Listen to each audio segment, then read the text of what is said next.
Price lord. ಹೇಗಿದ್ದೀರಾ ಎಲ್ಲಾರು? ದೇವರು ತಾನೇ ಈ ಸಮಯವನ್ನು ಕೊಟ್ಟಿದ್ದಾರೆ. ನಿಮ್ಮೆಲ್ಲರನ್ನೇ ದೇವರ ಆಶೀರ್ವಾದ ಮಾಡ್ಲಿ. ಇವತ್ತು ಈ ವನ ವೃಕ್ಷನ ನೋಡ್ತಾ ಇದ್ರಿ, ಗಿಡಗಳು ಮರಗಳು ನೋಡಿ ಎಷ್ಟು ಸೂಪರ್ ಆಗಿ ಕಾಣ್ತಾ ಐತೆ, ತುಂಬಾ ಚೆನ್ನಾಗಿ ಸೌಂದರ್ಯವಾಗಿ ಕಾಣ್ತಾ ಐತೆ. ಇದು ಎಲ್ಲವೂ ದೇವರ ಸೃಷ್ಟಿ. ಆಮೇಲೆ ಆಕಾಶವನ್ನು ಭೂಮಿಯನ್ನು ಸಕಲ ಗಿಡ ಮರಗಳನ್ನು ದೇವರು ಉಂಟು ಮಾಡಿದ್ದಾರೆ. ದೇವರು ಮನುಷ್ಯರನ್ನು ಆಶೀರ್ವಾದ ಮಾಡಿದ್ದಾರೆ. ಆಮೇನ್, ಹಲ್ಲೆಲೂಯಾ. ಈಗ ಆಶೀರ್ವಾದಕ್ಕಾಗಿ ಒಂದು ವಾಕ್ಯವನ್ನು ಓದಿಕೊಳ್ಳೋಣ. ಆದಿಕಾಂಡ 12ನೇ ಅಧ್ಯಾಯ ವಾಕ್ಯ 1ರಲ್ಲಿ ಓದೋಣ. ಯೆಹೋವನು ಅಬ್ರಹಾಮನಿಗೆ, ನೀನು ಸ್ವದೇಶವನ್ನು ಬಂಧು ಬಳಗವನ್ನು ತಂದೆಯ ಮನೆಯನ್ನು ಬಿಟ್ಟು ನಾನು ತೋರಿಸುವ ದೇಶಕ್ಕೆ ಹೊರಟು ಹೋಗು. ನಾನು ನಿನ್ನನ್ನು ದೊಡ್ಡ ಜನಾಂಗವಾಗುವಂತೆ ಮಾಡಿ ಆಶೀರ್ವದಿಸಿ ನಿನ್ನ ಹೆಸರನ್ನು ಪ್ರಖ್ಯಾತಿಗೆ ತರುವೆನು. ನೀನು ಆಶೀರ್ವಾದ ನಿಧಿಯಾಗುವಿ. ನಿನ್ನನ್ನು ಅರಸುವವರನ್ನು ಅರಸುವೆನು, ನಿನ್ನನ್ನು ಶಪಿಸುವವರನ್ನು ಶಪಿಸುವೆನು. ನಿನ್ನ ಮೂಲಕ ಭೂಲೋಕದಲ್ಲಿ ಎಲ್ಲಾ ಕುಲದವರಿಗೂ ಆಶೀರ್ವಾದ ಉಂಟಾಗುವುದು ಎಂದು ಹೇಳಿದನು. ಆಮೇನ್, ಹಲ್ಲೆಲೂಯಾ. ಇಲ್ಲಿ 3 ವಿಧವಾದ ಆಶೀರ್ವಾದ ನೋಡ್ತಾ ಇದ್ರಿ. ಎಷ್ಟು ವಿಧವಾದ ಆಶೀರ್ವಾದ? 3 ವಿಧವಾದ ಆಶೀರ್ವಾದ. ಮೊದಲನೇ ಆಶೀರ್ವಾದ ನಾವು ಪಡ್ಕೋಬೇಕಂದ್ರೆ ಆರ್ಥಿಕವಾದ ಆಶೀರ್ವಾದ. ಈ ಆರ್ಥಿಕವಾದ ಆಶೀರ್ವಾದ ಪಡ್ಕೋಬೇಕಂದ್ರೆ ಅಬ್ರಹಾಮನೊಂದಿಗೆ ದೇವರು ಮಾತಾಡಿದ್ರು. ಏನಂತ?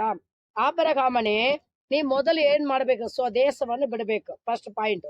2ನೇದು ಸ್ವಂತ ಬಂಧು ಬಳಗವನ್ನು ಬಿಡಬೇಕು. 3ನೇದು ತಂದೆಯ ಮನೆಯನ್ನು ಬಿಡಬೇಕು. ಆಮೇನ್. ಈ 3 ಕಾರ್ಯಗಳು ದೇವರು ಯಾಕೆ ಬಿಡು ಅಂದಿತ್ತು ಹೇಳಿದ್ರಂದ್ರೆ ಆಶೀರ್ವಾದ ಮಾಡುವುದಕ್ಕಾಗಿ. ಆ ಆಶೀರ್ವಾದ ನಮಗೆ ಬೇಕಂದ್ರೆ ನಮ್ಮ ಜೀವನದಲ್ಲಿ ಇರುವ ಪಾಪ ಶಾಪಗಳು ಬಿಡಬೇಕು, ದೇವರಿಗೆ ವಿರೋಧದ ಕಾರ್ಯಗಳು ಬಿಡಬೇಕು. ದೇವರಿಗೆ ಯಾವ್ದು ಇಷ್ಟ ಇಲ್ವೋ ಅದು ನಾವು ಮಾಡಿಕೊಡುದು. ಆಮೇನ್, ಹಲ್ಲೆಲೂಯಾ.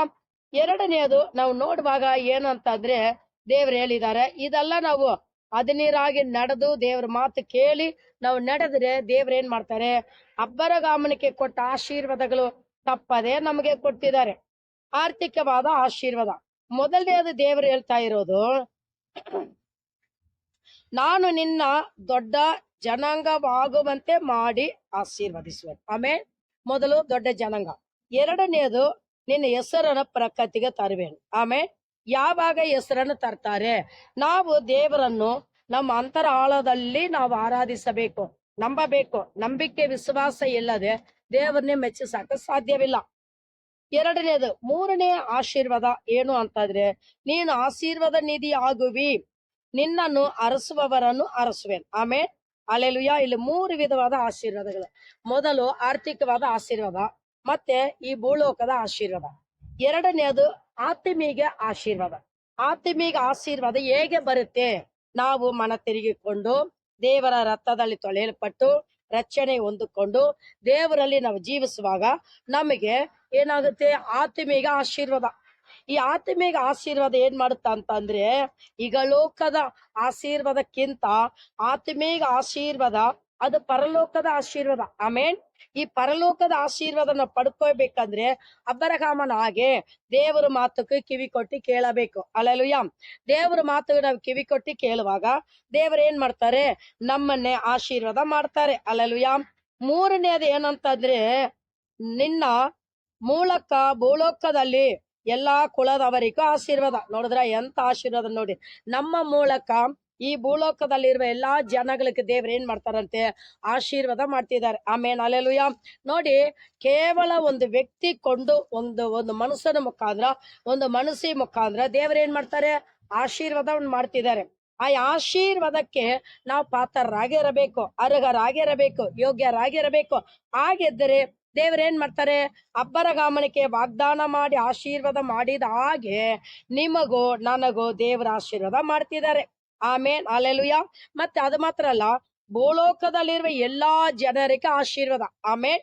ಭೂಲೋಕದಲ್ಲಿ ನೋಡಿ ಎಲ್ಲಾ ಕುಲ ಭಾಷೆಗಳವರಿಗೆ ನಾವೇ ಒಂದು ಆಶೀರ್ವಾದವಾಗಿ ನೋಡಿ. ನೀವು ಯಾರೋ ಗೊತ್ತಿಲ್ಲ, ಈ ಪ್ರೋಗ್ರಾಮ್ಸ್ ನೋಡುವಾಗ ಈ ವಾಕ್ಯ ನಿಮ್ಮ ಹೃದಯದಲ್ಲಿ ಮಾತನಾಡುತ್ತಿದೆ. ಆಮೇನ್. ಈಗ ನೀವೊಂದು ಕಾರ್ಯಕ್ಕಾಗ ಕಾದಿದ್ರ, ಆ ಕಾರ್ಯ ಯಾವುದಾಗಿದ್ರೆ ಕೂಡ ಸರಿ, ನೀವು ದೇವ್ರ ತಾವೇ ನಿಮ್ಮನ್ನ ಸಮರ್ಪಣೆ ಮಾಡಿಕೊಂಡು ಕೇಳುವಾಗ ಆ ಕಾರ್ಯವನ್ನು ದೇವರು ನಿಮಗೆ ಆಶೀರ್ವಾದವಾಗಿ ಮಾರ್ಪಡಿಸ್ತಾರೆ. ನಿಮ್ಮಲ್ಲಿರೋ ಶಾಪಗಳನ್ನು ಕೂಡ ದೇವರ ಆಶೀರ್ವಾದ ಮಾಡ್ತಾರೆ.